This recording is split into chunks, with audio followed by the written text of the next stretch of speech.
one of the questions that is so often asked at this point is, well, if children who die are indeed with the Lord, as you just gave us 4 examples of what the Bible indicates, then Yeah. what does that mean for us as we are considering having an abortion?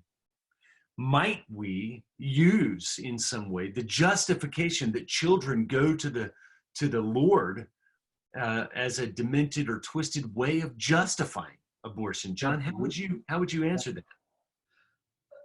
There's no doubt that that's how people hear this truth. I mean, we can declare the truth about human sexuality and say human sexuality is good, and that will get perverted as well. Okay. Mm.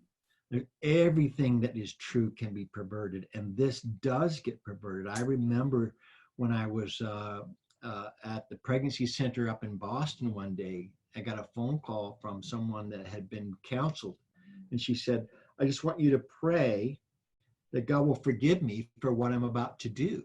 Mm. Another example where declaring that God is forgiving and merciful then became the permission slip that she wanted to go ahead and destroy the life of her unborn child. And so I had to say to her, I can't do that. You might as well be asking me for forgiveness to assault one of my children. The very question insults and enrages me. So it is true that you have to be careful, and how you talk about this.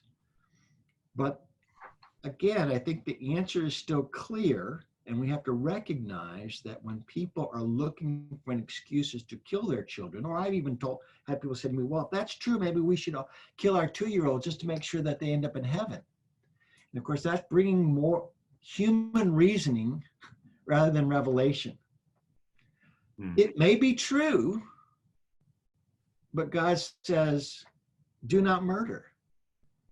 And it's a case that even the Apostle Paul dealt with. Should we sin all the more that grace can abound? So I do believe that when we come across that situation, we need to rebuke it and bring a clear warning that because children go to heaven, doesn't give us permission to intentionally kill innocent children.